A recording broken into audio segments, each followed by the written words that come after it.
Welcome back to Weaponized, episode 14, and we're back. We're sorry for the little delay in schedule we've had these last couple weeks. It's been very busy, as you might have seen, but we're really excited to get back, and we've got a lot of exciting stuff to talk about this week, I'd say. Yeah, bro, we're back. We were gone for like 2 episodes, 2 weeks straight, so we have a lot to talk about. We got a couple of pretty depressing topics, a couple of pretty frustrating topics as well. So Yeah. we should I'd get say into I'd it. say that, and I will say, you guys, I know we've had some comments we again do apologize for the break. It's not something that's gonna happen. We try to do every week we can.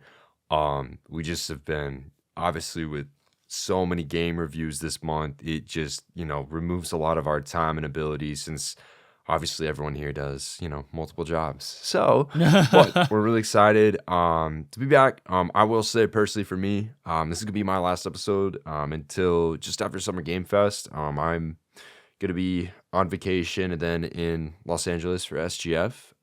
But Rain's gonna be here. It's gonna be awesome. We're gonna bring in our managing editor Soul as well. So we're really looking forward to that. And I'm sure you guys are gonna have a bunch of fun episodes to talk about.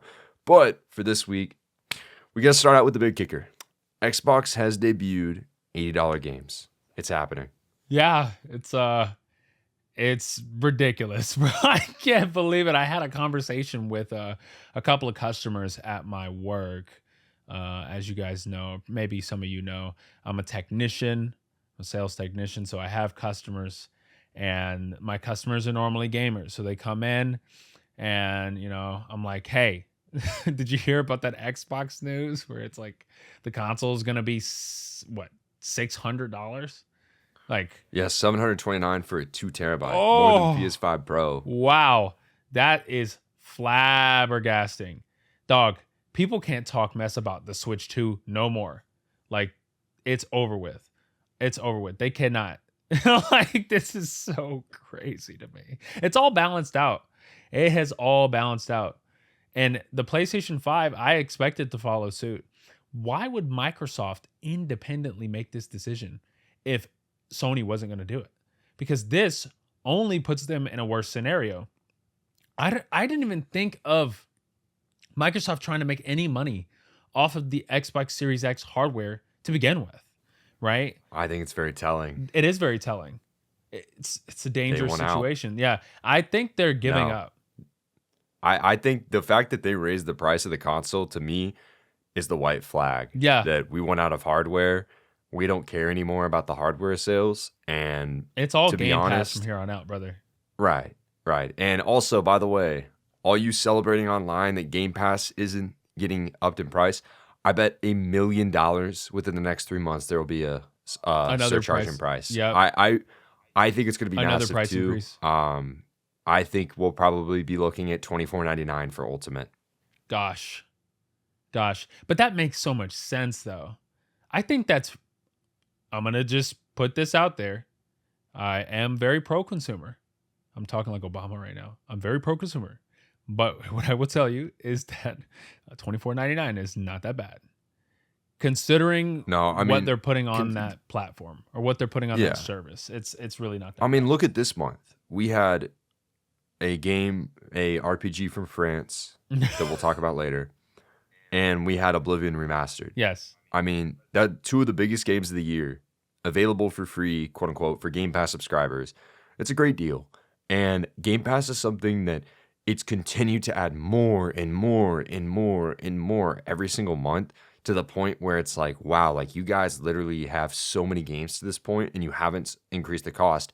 And I also think that the console price and especially the game prices at $80, that was, and I'll talk a little bit in a minute about why that decision happened. But with Game Pass now looks like this ultimate steal of a deal because the games are so expensive. So that way you're really going to drive subscription sales because of that.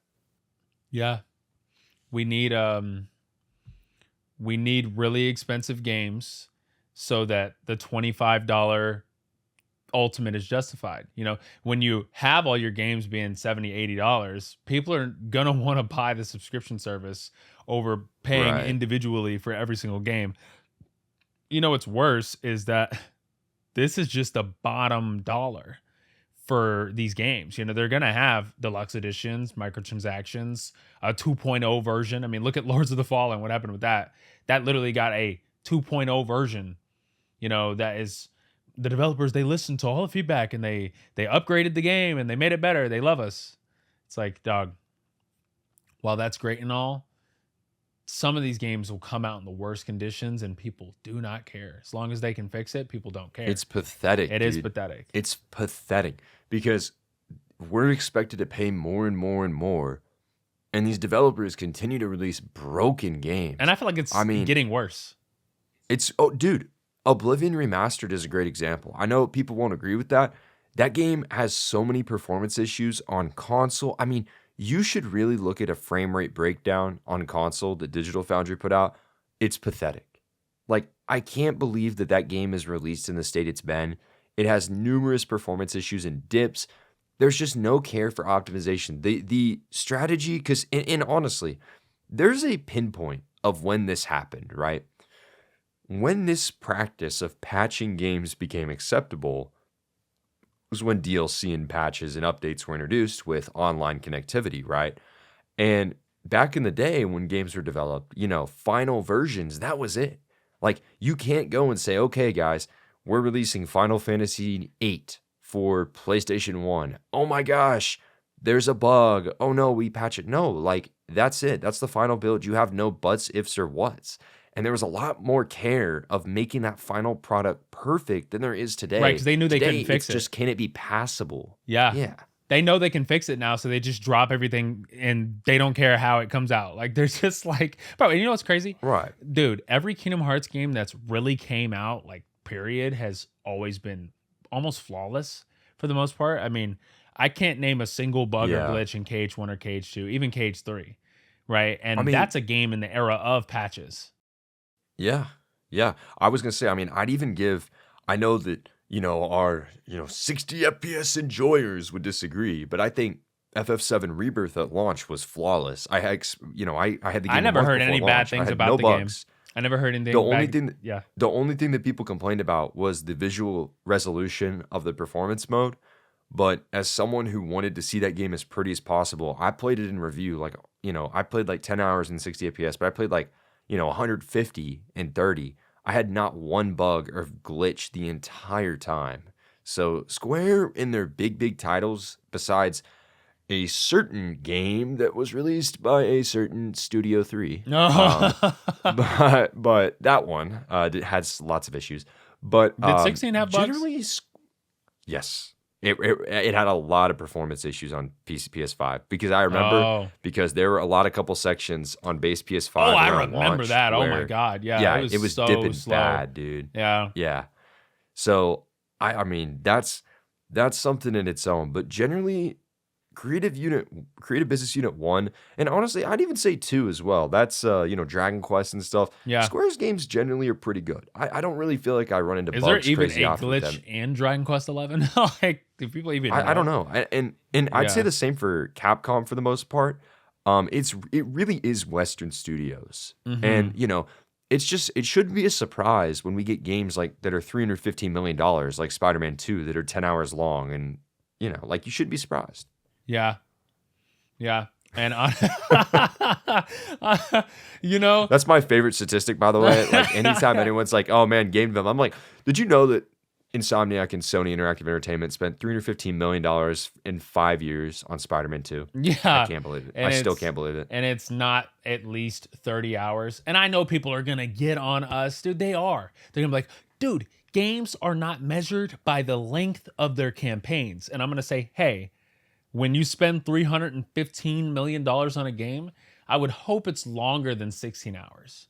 I'd hope it was longer than Saints Row 4. If I'm paying $70, I would hope that there's more content than the first game, but nope. No, exactly. And then they canceled the DLC. Huge mistake, in my opinion. They could have absolutely made money on that, and they didn't because they canceled it. That was a foolish mistake. I have no idea why they did that. They hampered and destroyed the hype for that game. Like, it was completely out the window. Nobody cares about Spider-Man 2 anymore, dude. That shit. Oops, it's I know you're cooked, bro. listening. I know Bishop. If you ever listen to this, I've got a really good friend of mine who swears that it's like the best game of all time. You're an idiot. I'm sorry. I don't ever judge. I don't ever judge people on their favorite games, but I will judge you. You're an idiot. Oh I'm my sorry. god. Dude, some people have some idiotic favorite games. It's okay to acknowledge that some people have some interesting taste. You but have I to will say, acknowledge that, bro. yeah, you can acknowledge it, but I will say, I'm making a joke with a really good friend of mine, but Mhm. I think that, I'll always respect everyone's favorite games, but I will say, I think it's always interesting when people refuse to take criticism towards something, right? Because I have all kinds of games, like take, one of my favorite games, Xenoblade 2. Numerous issues in that game, and I'd be more than happy to talk with you about them. And a lot of them are design related and were purposely implemented by the developers, Yeah. but they're still there. And I'm not going to sit here and act like that they're not, right? But for me, every other piece and some of those pieces that people don't like fit together in that experience so well that just made that one of my favorite games. And I think, people are always it's the same thing with reviews. And we have this conversation from time to time. People get so caught up in, oh my gosh, this review score is a 90, this review score is this, it's a good game. It's not. It's like a review should just it's someone's opinion that you get the ability to read and help assist you in making a purchasing decision, 100%. right? I think the emphasis and the obsession behind Metacritic, open critic scores is Oh, very strange and dystopian in a way, to where it it's is. like, I don't know why we're judging.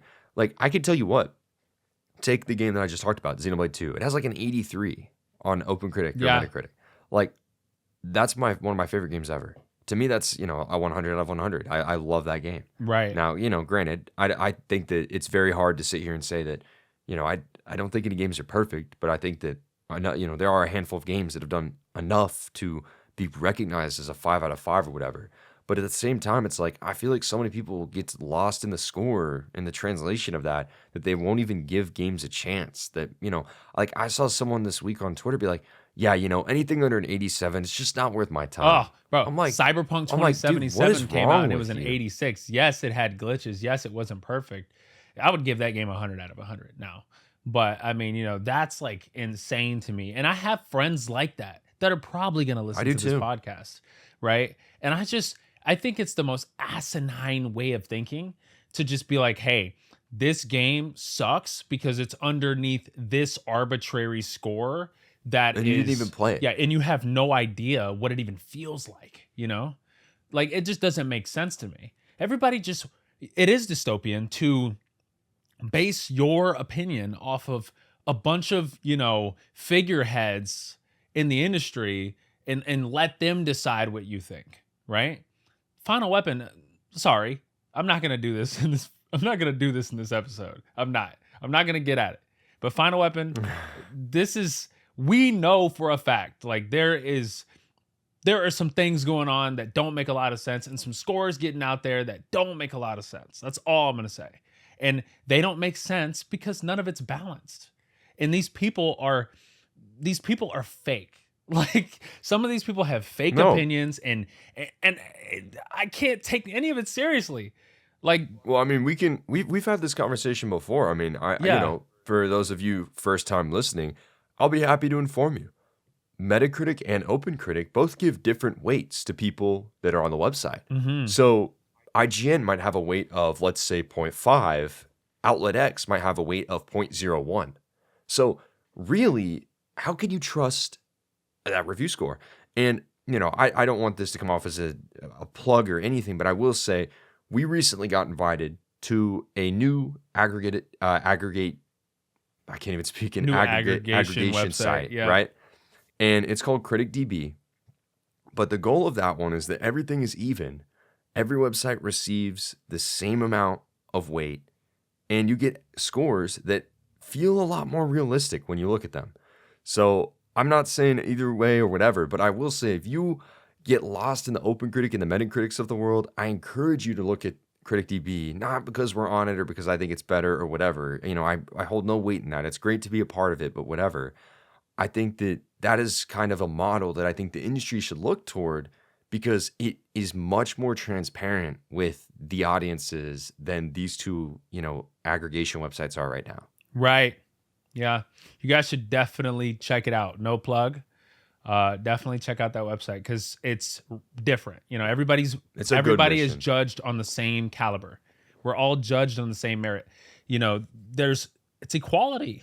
There's no equality on Metacritic. I mean, yeah. It, And also, like, I'm not even going to get into what I want to say on Metacritic, but there's just a lot of stuff that goes into the way that website operates to look the way it does. Yeah. And I just think that this is stuff. It's on their website. It's on their FAQ. If you look through their FAQ and learn about like how they do their stuff, it's all there. You just, as someone who just goes and clicks on scores, you're not going to find that out. And the public doesn't care because truthfully, I think that we have a reading epidemic in the world. I truly do. A reading epidemic. I do. Yeah. Well, I truly think that we as a society have so many people are just refusing or not wishing to read and actually do their own research and just want it to be told to them. Yeah. And it's like, even with our stuff, right? We upload video reviews for those, and I think video content's fine, the same that written content is, but I think that they're both different mediums that deserve attention and respect.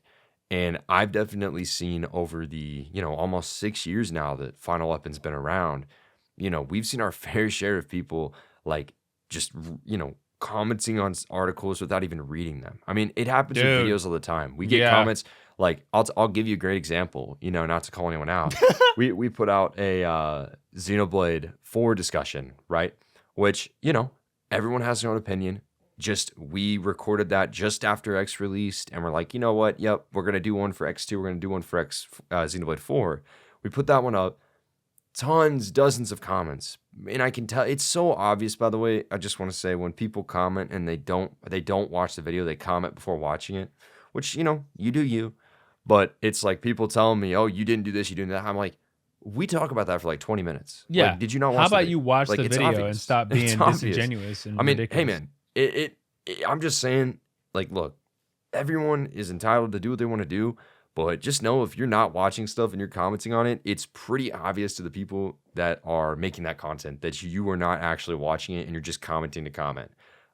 We have a lot of trolls. We really do. It's kind of fun. I don't mind the trolls sometimes, but like if you're just, bro, some people just get on my nerves, especially the people who are asking silly questions. Like, Yeah. not trying to call anybody out. I mean, but asking me or asking in the comment section what music I'm using, dog, it's Kingdom Hearts music. Like, it's Kingdom Hearts music, bro. You are watching a Kingdom Hearts video. I think I'll put it in the it's, description. How about that? That's what I'll do. Yeah, I think that I don't know. I definitely think that discussions under comments, and we saw this with articles all the time. I mean, I remember back in like 2021, 2022, we'd upload like reports and stuff. We uploaded one that kind of really went viral about FF14 being the most played MMO in the world. And I Yeah. just remember that Oh, that many was people so commented on that viral. saying it was fake and it was not real. And I'm like, look Asmongold at the made a article. video about that. I know. Yeah. It was like, look at the article. If you read the article, you would understand that like where we got the data from. It's like source. It's like we read the article. So I don't know. I think that I will say, I think a lot of people would feel like they're in a different world if you would just read. I really do. I think the world has a problem with just wishing to be. No, I mean, I really do. It's like, I think this has been spearheaded by TikTok and short form No content. facts, Like, bro. people's attention spans has diminished to the point Dog. that they want things to be told to them. They don't want to do the research. When they I'm not put- trying to stereotype anyone here, but like I really do feel like this is something that I've seen as someone who has a career in data, who is someone who studies data all the time. Like this is what I'm seeing, No facts, bro. When they do those like little attention span things on the TikTok where they throw Yeah. like somebody doing something satisfying like on the side or Subway on the bottom. Surfers. Yeah, Yeah. Subway Surfers or somebody like carving something or somebody like playing with slime. It's like, dog, it's so bad.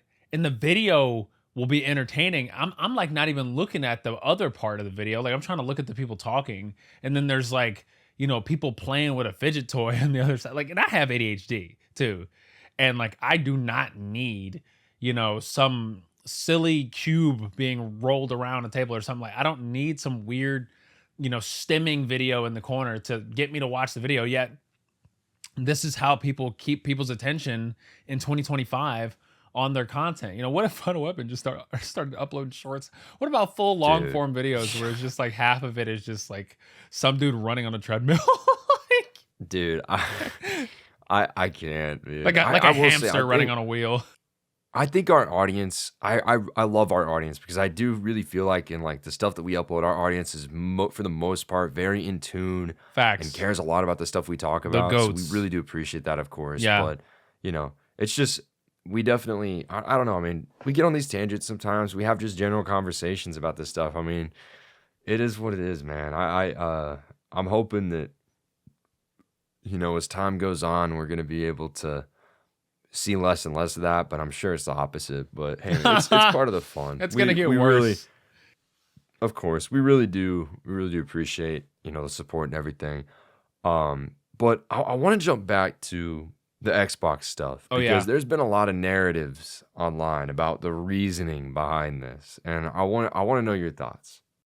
On just the reasoning for the Xbox inflating their price 100, or Yeah. everything being What do you inflated, think? even the What do you controllers. think caused that?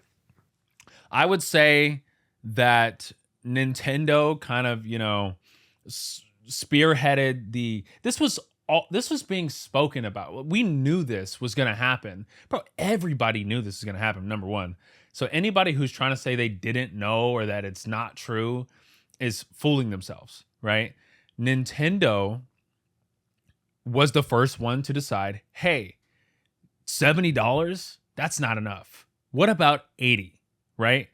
That was like, oh my God, Nintendo, the one that sells the most consoles and has the best exclusives, they did this. Why don't we do it too, right? Not only that, that applied to every single thing that Xbox sells. Their headset, their controller, everything. It's insane. And they don't have any reason to inflate their products to that level of cost. Like nobody has an Xbox realistically, right? In the grand scheme of things. Me working as a technician, I only see PlayStations and Switches. I see an Xbox every blue moon, right?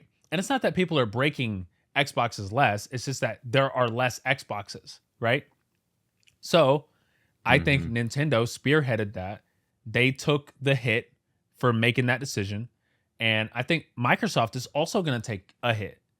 I don't think that they're immune from taking a hit either. Like, I don't think that Nintendo took 100% of the damage. I think the damage, and it's not even really damage, it's more people are going to buy the Switch regardless. Again, this was proven with the pre-orders, right? I said this to friends that I was talking to that were like, this console is cooked. I'm like, you have to be really slow to think that people are not going to buy a Switch 2. You got to be really slow because Nintendo, it has complete world domination on exclusives. That is it is unprecedented. It is not a challenged reality, right? So Microsoft, they're out of the game. We talked about this before we got on the podcast, and I completely agree. And of course, I'm going to let you go into that. But Microsoft, I think, and I agree with you, they're leaving the game. They're leaving the console game, the hardware game, and they're going to hyper fixate on just doing, not games as a service. They're going to hyper fixate on the monthly subscription, service, the platform of Xbox Game Pass. And honestly, I think it's a great idea. It sucks for people who have nostalgia for Xbox and want it to continue, but they really haven't been doing much, on the hardware front. And I can't tell you anybody who's like geeked about an Xbox, like I remember when the PS5 came out and that was a cultural phenomenon. Every PlayStation release, at least since the PS4, right? The PS3 was not really a cultural phenomenon, but the PS4 and the PS5, they had, cultural, influence, right? Oh my God, what if my girl got me a PS5? Like, how would you feel if your girl got you a PS5? Like, that doesn't exist on the Xbox side of NPC normie conversations about things. It just doesn't, right? Like, the normies aren't yapping about the Xbox. Like, if the normies aren't yapping about it, then it doesn't exist. So, Oh my I'm god. just being flat. This is me being as No, flat as possible. I just you describing the NPC normies is so funny to me, I'm dead man. It's like, oh serious. my I'm god, sorry. it's I'm true, not man. trying to be weird. Like, I swear to God, No, like, it's true. on God, bro. You know what those conversations look like, bro. These stupid, like, TikTok brain conversations. Bro, like, man, I love my girl, bro. She got me a PlayStation 5. Like, man, shut up. Like, you sound stupid, bro. Like, on God, dog. I interact with these people every day. They come in my store, bro. My HDMI got broke. Like, man, I can't play 2K and Fortnite. Like, man, like, Oh my dog, god. have you ever heard of anything else? Like, does nothing else exist but, guns and balls that you kick and throw? Like, what is happening, bro? Like, can we play something else, dog? And that's the majority of the PlayStation fan base.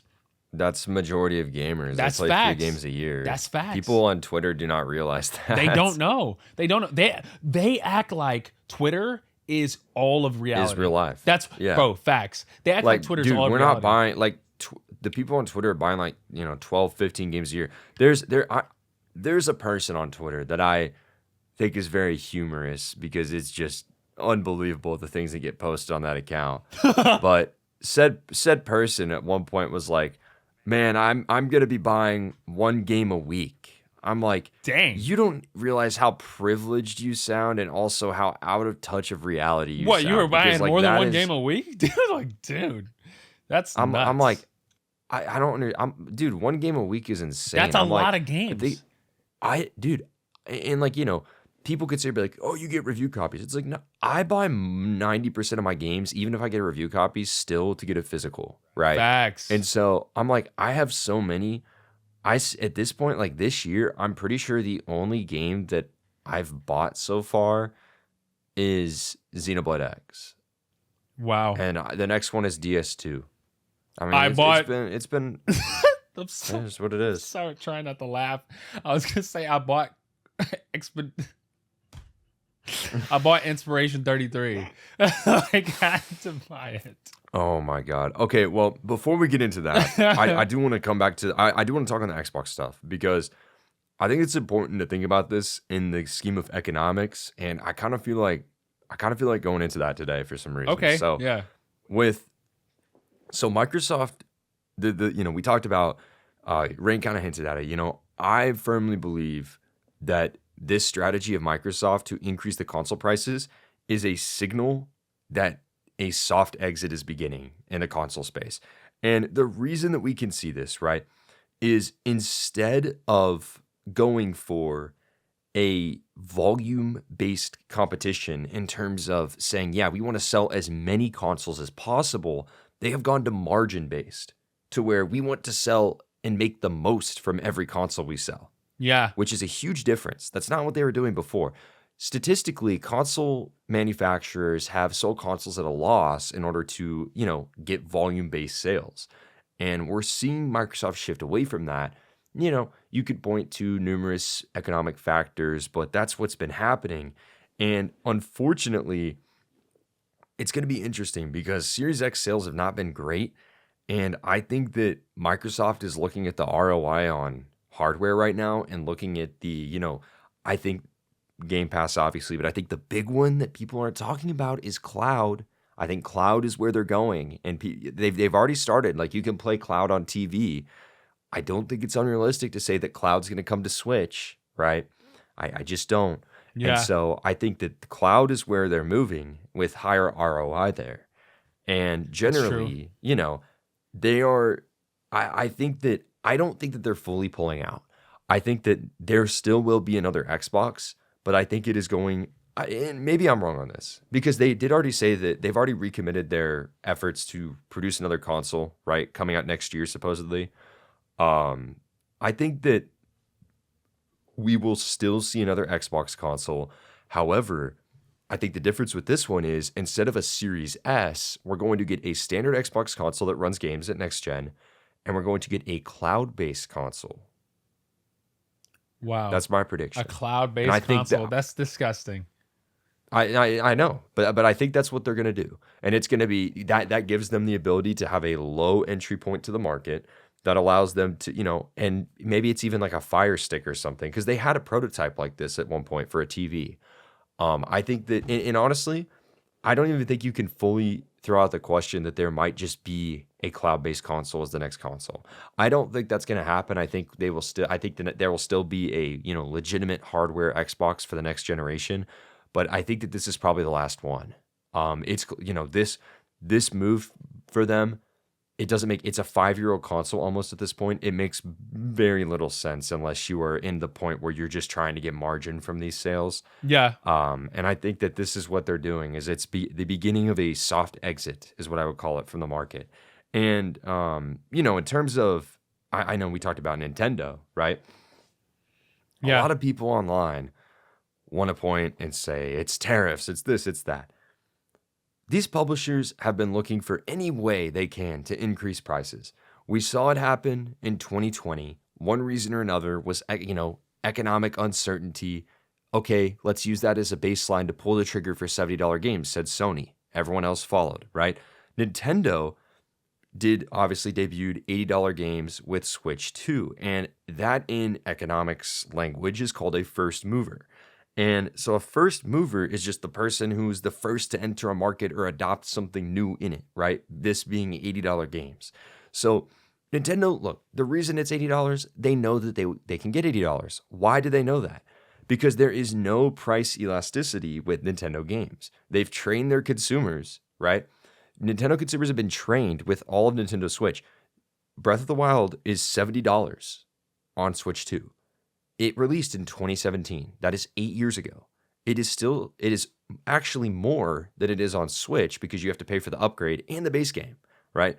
So you have to sit back and be like, so Nintendo realized that not only is there, inelastic prices because they don't fluctuate, they stay the same. More importantly, they already tried and had an anchor point with consumers at Tears of the Kingdom, which was $70, right? Right. That release, and I know it seems like it was just, they think they could charge more for it, let's do it. That was a deliberate business decision at the time to try to reset reference point for the consumer. Because you and I both, and we've talked about this on this pod, I've talked about it on Switch Point, I've talked about it on here, and I think we both agree with it, and it's completely fair to say this, that Tears of the Kingdom was worth $70. It was. Right? Yeah. And that mentality, whether right or wrong, was what Nintendo wanted to do because now people in the market are like, okay, no, this game is worth X amount. So naturally, they were able to push up people on Switch with Tears of the Kingdom. They believed that they could do it with Mario Kart 2. And of course, they're going to be able to do it with Mario Kart. I mean, I like it or not, that's the reality. And I think you can point to tariffs and this and that. Tariffs aren't forever. Tariffs aren't going to last. These companies are using tariffs as the baseline and the economic factor to launch into more expensive games. That's the reality. Because at the end of the day, they are corporations. They're not your friends. They're about profit. And if they can find a way to squeeze more profit out, even if, let's say, yes, things are more expensive here and there. Obviously, Microsoft stuff's coming from China. It's more expensive. I 100% get it. But at the same time, it's like, I think we can all agree that Microsoft being a over, $3 trillion company or whatever they are at this point, they don't need that extra little bit of money that they would be losing potentially from tariffs. This is a deliberate decision to rake in more money and profit from their gaming sector. And tariffs are the baseline. And I'm sorry, I agree with people. This would have happened without Nintendo or with Nintendo. But I think this decision was accelerated because of Nintendo's first move approach. So yeah, that's my economics feel. But that's 100. Just my 2 cents. I mean, on that's it. 100. I can't. If anybody arguing with that is arguing with reality and just living in fantasy, Nomura talks about this. It's fantasy and reality. Like, you're living in quadratum if you think that this is not reality, brother. Honestly, I'm gonna buy the $80 games. I'm just- Yeah, I mean, I and I know most people will, it's dude. I mean, it just is what it it's is. not, but I won't buy them from Xbox because they don't have anything that's worth $80. They never have, right? And then PlayStation. Let's be for real. Dude, All they do shut is up, upload bro. remasters. $80 Call of Duty, man. Come on. Oh yeah, yeah, totally. Seth Rogen, bro. By the way, what are we doing? Like, I ain't gonna lie, I bro. saw That's that. nuts. That's like No, they're going down the Fortnite literally, route. but Fortnite has a reason to do it. Fortnite Yes, has always been cartoony. Fortnite has always been kind of, unrealistic. Call of Duty, like, we've lost the plot. I was I'm fine with sorry, Snoop we've lost the Dogg and plot. Lil Wayne, or not Lil Wayne. I was It's fine all with Snoop about it's all Dogg and about Nicki weed. Minaj. Weed and Seth Rogen. Oh, It's like, that's dude, it. Yeah, that's Call of Duty all day I'm like, long. bro, we have enough marijuana around here in the South. I'm good, man. Like, I do not need this in Call of Duty. I'm sorry. We having a marijuana in the South is Dude, hilarious. Dog, I mean, look, I'm keeping it a buck, they man. have I'm so sorry. many rappers in the game, which is like, they've always done the Snoop Dogg, or like I think Call of Duty Ghost had like a Snoop Dogg thing. Yeah, But it's yeah. like that was not abnormal to me. But Seth Rogen, like where is that coming from? So weird, dude. It is so weird. weird. The Fortniteification of Call of Duty has fully And it set doesn't in. work.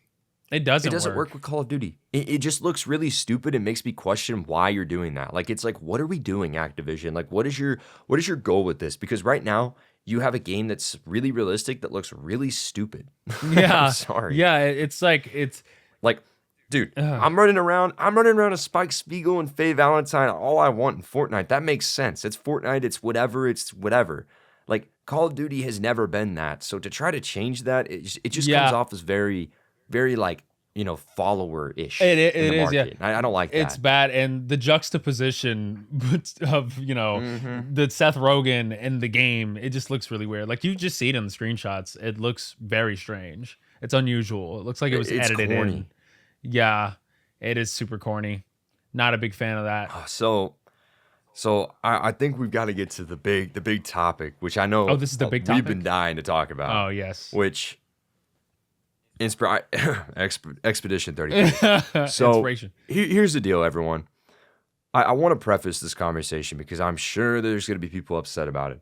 Which, power to you. That's the whole point of having these. We love the discussion, negative or positive. So it is what it is. Just our opinion. Nothing against the developers. I think I'm super, super happy for Samfall Interactive that this has been a success. They these indie smash hits have been happening more and more often, and they did a lot of things right, checked a ton of boxes, and they've made a game that a lot of people love, and that's awesome. And I'm super happy for them. I seriously, the development team have been super graceful about everything, and could not commend them more enough for their game and what they were able to put together and the response to it. However, my goodness, I have not seen so many boneheaded takes in my life. Oh yeah. I feel like I have been pulling my hairs out one by one individually the last 2 weeks because I keep seeing people. Turn-based RPGs are finally back. We're finally back. Oh my gosh. And I'm sitting here. Did we not have a Game of the Year winner in multiple areas last year, Metaphor? The year before that, Baldur's Gate. The year before that, blah, blah, blah. Dragon Quest. All this stuff. I'm like, Those were turn-based turn-based. RPGs never left. Yeah. Like, what fantasy are we living in? Oh, dude, and they're always aiming their energy at Square Enix. Like it's always like an yeah, energy yeah. cannon, just aimed straight at Square remember, Enix. You can be mad at Final Fantasy not being turn-based, which, by the way, just, again, my opinion, if you were asking Square Enix to make FF17 turn-based, I think you were very mistaken because the Rebirth combat system that is a hybrid of turn-based action is the future of Final Fantasy. Whether you like it or It not. feels It's incredible. the best combat system. It is the best combat system It's that anyone's incredible. made. It's Sorry. super, super engaging, honestly. Yeah. And let's not pretend that Square Enix doesn't have like 10 million other IPs that are turn-based. They do. Like I feel like I'm losing my mind here. Like Saga.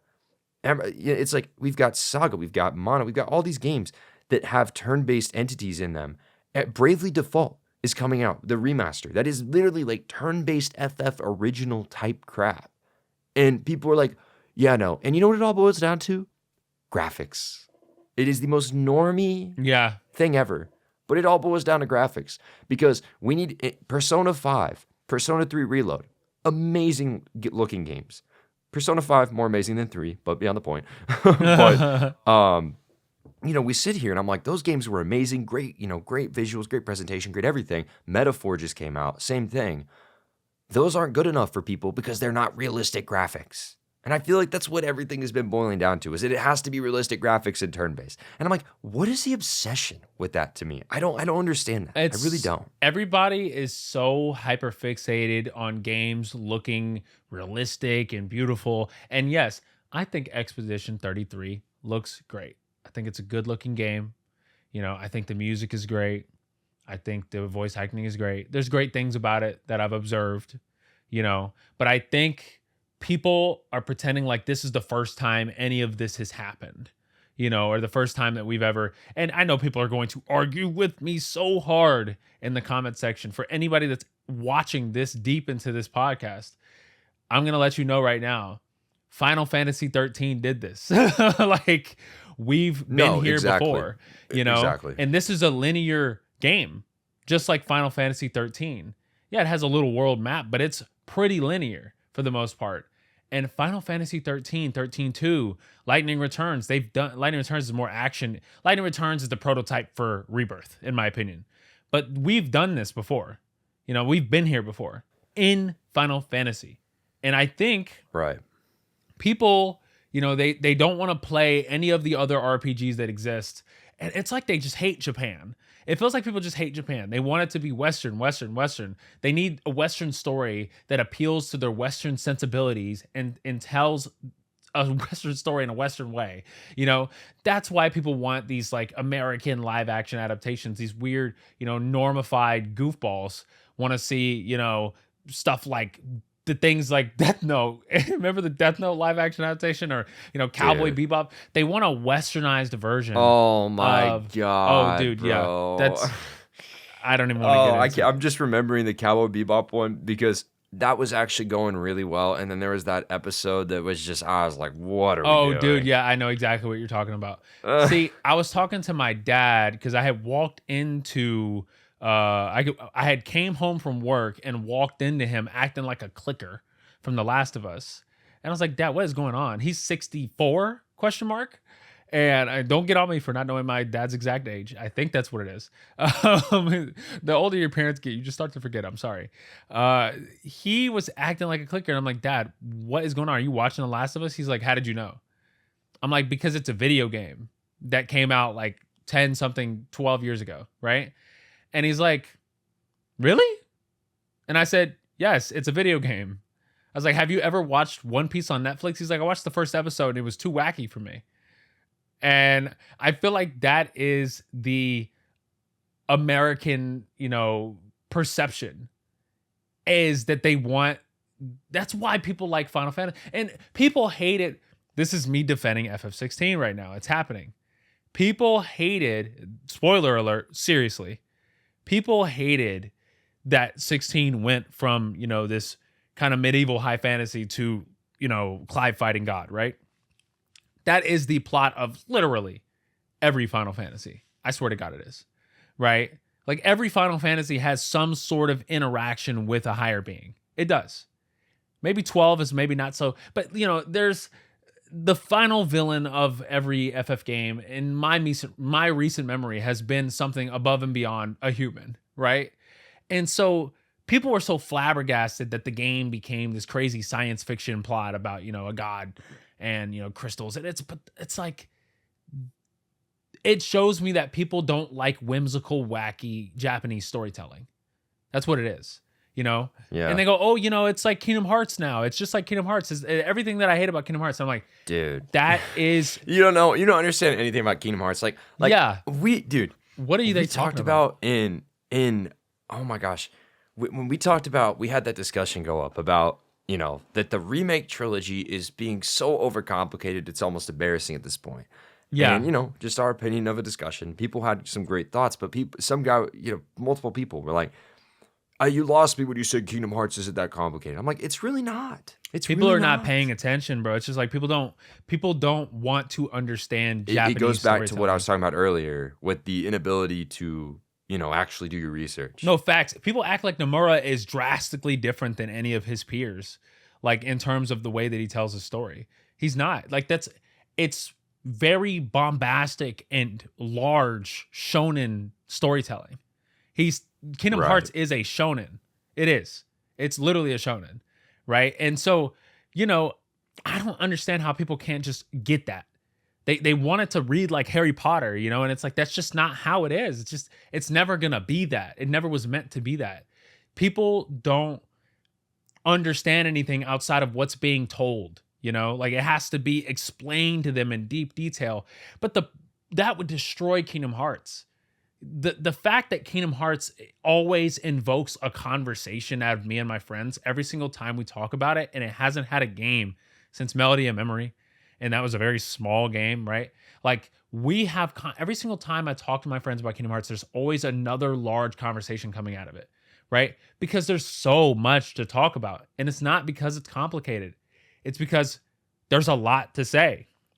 There's a lot to say, and bro, everybody wants everything to be like the Lord of the Rings, Lord of the Rings. They want everything to be like, Game of Thrones, or like, I don't know why things have to be so simplistic and so handholdy. That's like, to me, that's Western storytelling for the most part. Everything's very handholdy, Right. and people, can't get into Kojima's works, right? For the same reasons that they can't get into Nomura's works, right?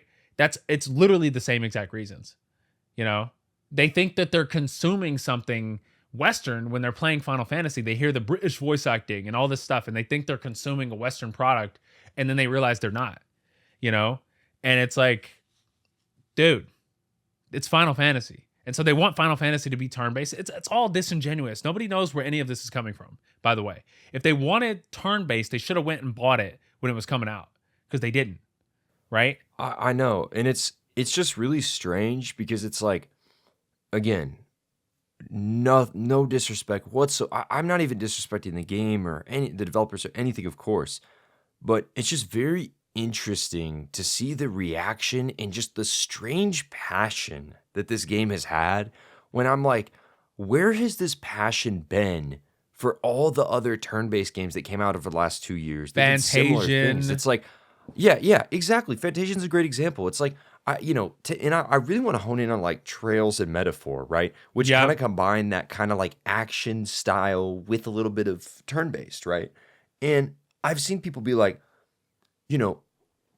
it's like the praise for this game has just been strange because it's like, this has never been done before. It's almost like people need validation to like this game. It's like, you should like it if you like it. That's great. But man, like I'll tell you, from conversations I've had with people, from the bits and pieces I've played it, it's like, I think a lot of people are like strangely like, very frustrated when any bit of criticism pops up. And it's like, again, nothing against the game, but every review has said it. It clearly wears its inspirations on its sleeve. And to me, I don't feel like it did anything brand new or bold. I think it Yeah. took a lot of great elements that worked in the genre, put them together in a way that, feels fresh, and people are enjoying it. And that's great. But I think to sit here and just be like, oh no. It's brand new. It's done stuff that no one's ever done before. Turn-based RPGs have been revived. Final Fantasy needs to do this, blah, blah, blah. It's just ignorant. It's super ignorant. And I mean, It is.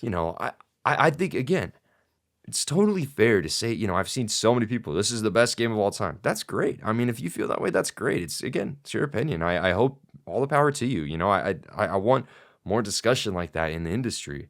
But at the same time, it's like, man, I can't help but sit here and be like, if that, like I said earlier, if you feel that way, that's great. But I think trying to like push away people who don't like it and claim that they're wrong is just weird behavior. Yeah. It's crazy that we can't even share our opinions on, like, dude, I feel like people are so locked into this game being the game of the year, best game made in the past 10 years. Like, everybody always wants to set a new standard. They always want to set a new, Exactly. Achievement. Oh my God, this is the most awarded thing of all time. Oh my God, this has the highest concurrent of all time. It's always about setting the next standard. Everybody's always chasing the next, world record for everything that comes out, you know?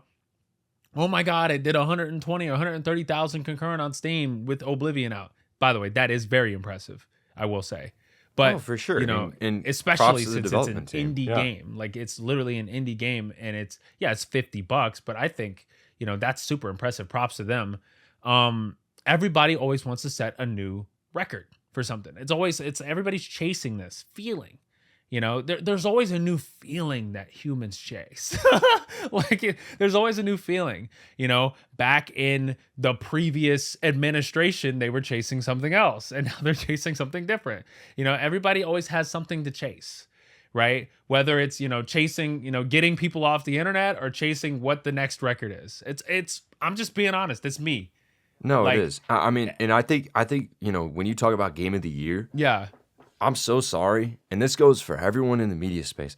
I think sitting here and obsessing over game of the year, this game of the year, that is so stupid. That's something that should be done at the end of the year. Like, why does everything need to be something to be relevant? Like, why do you feel the need to back up and put a title on something to make it feel important? Why can't you just say, this was a really great game and one of my favorites I played this year? Why does it have to be game of the year this, game of the decade that? Like that, why can't you know what I mean? It's like I feel like it's a validation problem for people that they need to back up their opinion. everybody And it's needs like, their purchase to I be don't know. validated. It's all about like purchase validation. And even if they didn't purchase it, everybody always wants their opinions to be validated. I just seen a tweet like 20 minutes ago while we were talking about, you know, some dude was like, "Hey, why are you guys getting mad at us for glazing this game?"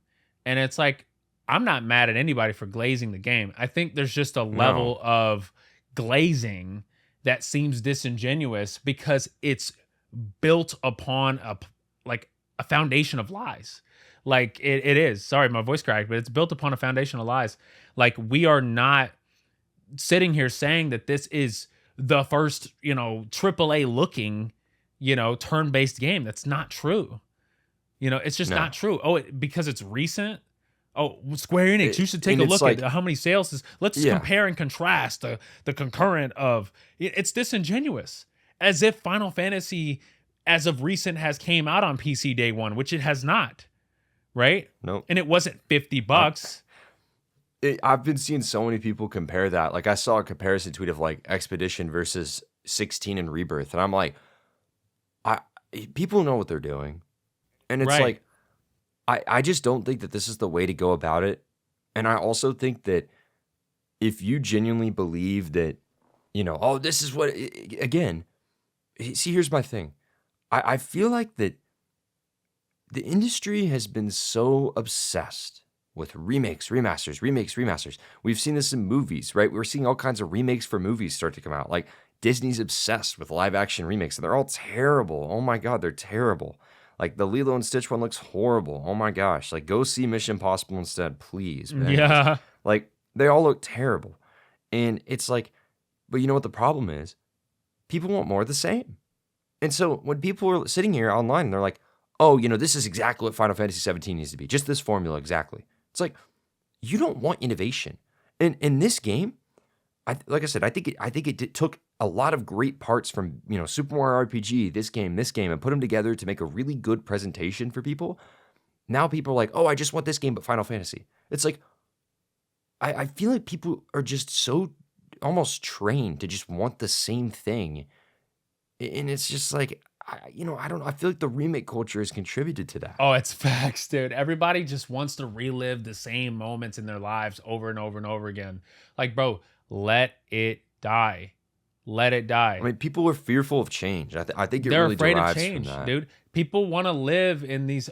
Bro, I was having a hilarious time with my friends in a group call going over titles of Crunchyroll isekais. They're hilarious, right? Oh my And, gosh. like, to me, this is just an example of how we've shifted, right? The anime has shifted towards this, right? Manga has shifted, light novels have shifted, everything's shifted forward, right? Sword Art Online, give it as much credit as I'm giving Reiki Kawahara all his flowers because I'm not gonna say dot hack, don't even try, right? Sword Art Online is the reason why we have all these isekais, right?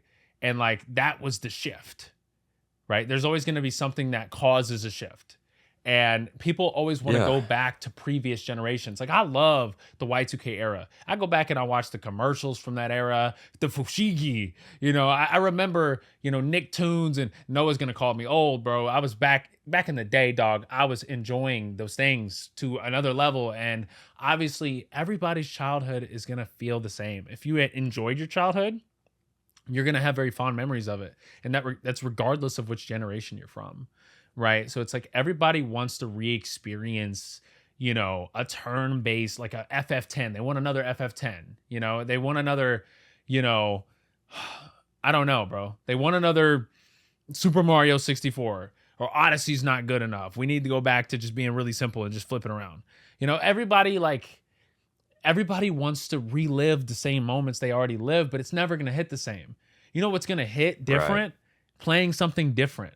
Bro, I was a grown Correct. man playing Undertale, and I didn't think it was going to hit me like that, right? Because I thought I was incapable of feeling that way about any video game from that point forward. I was just like, okay, I'm too old. Maybe either games suck, right? Or I suck.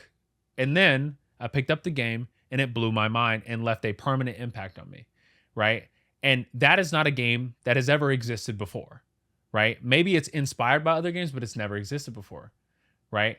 And I couldn't have got that experience playing a inspired version of something I've already played, right? I couldn't have got that experience by playing a clone or, a remake. Like that experience came from me playing something brand new, right? And as an adult, I had that experience and I wasn't expecting to have that experience. But everybody wants to relive these generations and these eras of time. And they want to go back to when Square Enix was making turn-based games for, AAA Final Fantasy. I don't think it's going to happen. But, tirade over, go ahead. Because No, I just want to say, man, I'm like, look, I think that Expedition, like, I've got to finish it. But from what I played, and from what you've played, and from what the people in our website have played, I think we all agree that it's a good game. But a lot of the talk about it right now is crazy. Like, it's insane. And again, people have their own opinions, and that's totally fine. This is just ours. But I will say, we saw this same discussion of, this game is a masterpiece. It's one of the greatest games of all time with Baldur's Gate 3. yeah, 6 months later, people started turning on it. We saw this same discussion with Metaphor last year. All of a sudden, Metaphor doesn't exist. Now it's Expedition 33. yeah, Metaphor doesn't even exist. I give it 6 months until the first video essays start popping up. That's all I'm saying. Oh yeah, it always happens, dude. It happens with every game. It doesn't matter how good the game is. Every game gets a video essay that's negative. Tears of the Kingdom has one. No, I'm sure. And I mean, it is what it is. It's like, again, I mean, I'm not going to downplay anyone else's experience with the game or say that, you're not justified in what you think. But for me, I think it's a good game. I think it does a lot of things good, but I don't think it does anything to, really push the industry forward in the way that people have percepted it to. So, it'll be interesting to see, but I will say, there's a lot of people who have made some like, oh, this is top 3 games of all time. I hope you keep those claims. Yeah, I hope you that's keep crazy. those claims. Because I feel like people are in a honeymoon phase with games, bro. Like especially this one, where everybody around them is fueling their perception of it.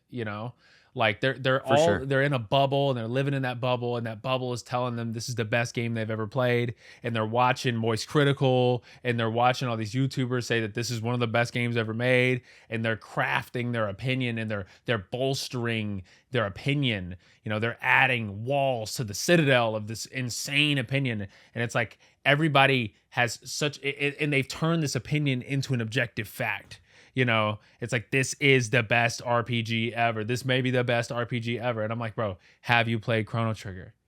Have you played Chrono Trigger? Have you played Dark Cloud 2? Dude. Have you played Final Fantasy 7 I saw PS1? I saw a tweet. I'm not going to lie. I saw a tweet last week that was like, Chrono Trigger looks embarrassing compared to this. I'm like, dude, are you for real? What are we talking about? Yes. Like, we have to wake up. From someone who is a YouTuber. Like, that's embarrassing. I'm sorry. I also think that ties to the fact of like, why do we need to compare everything to everything? Like, why can't you not just enjoy something on its own without having to be like, it's better than this? Again, it just ties in with that validation. It's like, you need to be able to judge something and just be like, look, I enjoyed it. It was really fun. I had a great time. It's one of my favorite games I've played in a long time. Great. That's awesome. Like, nothing wrong with that.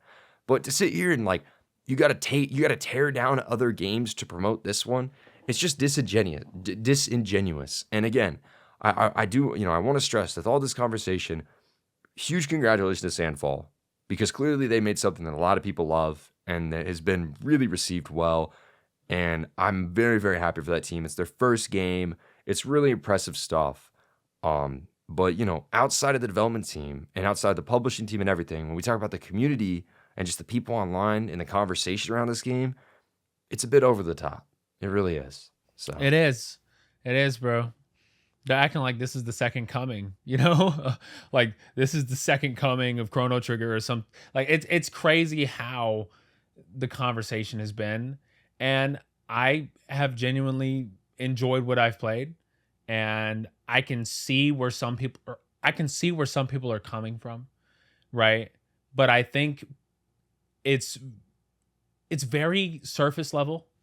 At least the content is very surface level, and it's like if we throw a bunch of strings and we throw a bunch of opera singers in the game and they sing in French, there it is. It's a masterpiece, guys. Like it's just like I feel like there's a very standard group of people that don't really have a studied opinion, critical lens. Correct. They don't have a critical lens, and they're giving this game more praise than it's really worth, in my opinion. Well, because here's the thing. Here's the problem I have with it. And criticism is part of the job.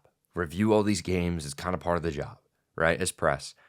My problem with it is when I see people online and they can't say anything about the game itself, but just like, the music sounds exactly like Nier. The combat is just like Mario RPG. The open world is like Final Fantasy. It's like, what is the game about? What's unique about the game? Because all you're talking about are inspirations. Yes, it's true. It's true. The combat's like Mario RPG, like... and there's nothing wrong with any of that. Yeah, no. But when you're talking about a game and you're saying the things that you're saying about it, what makes it stand out? Right. Rebirth's combat is wholly unique. Exactly. To me, and from what I've played, from what I've seen, from who I've talked to, I have felt like I've seen this kind of stuff before. It's just packaged in a new format. That's true. Right? It's true. And that's great. Like, that's awesome. I'm glad it helped for some people, but I don't know, man. It's just the biggest thing for me, even outside of the game, I honestly, if you want to say it's a top 5 game for you, great. That's awesome. I don't really care about that. What I do care about is this narrative that this save turn-based games and all this stuff, that's just utter crap, and we all know it. Yeah, it's like, let's nonsense. be real. Complete nonsense. I cannot get behind all that. The turn-based games, Fire Emblem, Persona, Metaphor, Baldur's Gate, all these giant games, turn-based games that we've had. They don't exist. And it's like, we ignore them. Dragon Traveler Quest. from Square, Bravely, Quest. Dragon Quest. It's like, yeah. They don't exist. I saw someone say like, Square Enix needs a AAA turn-based game. I'm like, so we're just pretending that Dragon Quest doesn't Dragon exist Quest is a AAA because game. Because you don't like Akira Toriyama's art style. Exactly. Like, that's what it boils down to. That's it. Like, yeah. Yeah, that's the reason why. Because, again, it all boils down to graphics. People want the characters to be pretty and, it's a great looking game. Yeah, guys, it looks good. But like, dude, I'm seeing tweets that just feel like clout farming, dude. It's like, if everybody else Let's tweet our platinum. Yeah. Wow, great job, wow, everyone. guys, you got the platinum. Oh, wow. What are we in? Are we in kindergarten, bro? Like, I feel like I'm like the nun in the Catholic school, like, telling the kid good job that he read his Bible. Like, this is an obvious thing, dog. Like, what are we doing, dog? Honestly. Like, wow. Good job. That is the ABCs. Good job. Yeah, that is the ABCs. Yeah, Yes. Oh, yeah, wow. I You don't know, platinum man. the game. Yeah, that totally changes your perception. You need to platinum the game to understand everything about it. That's a valid opinion now. Come on. Oh, it wasn't valid until you Anyways. platinumed it. That's what made it valid. If you don't 100% the game, it's not valid, bro. You can't have a valid opinion unless you've literally touched every corner of it. Yeah, that's some strange So, behavior. I'm guys, you can't sorry, argue with me but about 15 because I put 600 hours in that game and got all the trophies and all the DLCs and comrades and I did everything, right? And I still think that game is mid, right? So, if anybody wants to argue with me, I it's not a am the bad final game. guy. Oh yeah, I will go to bat every day for people who claim 15 is a bad game because it's not. I don't think it's a bad game at all.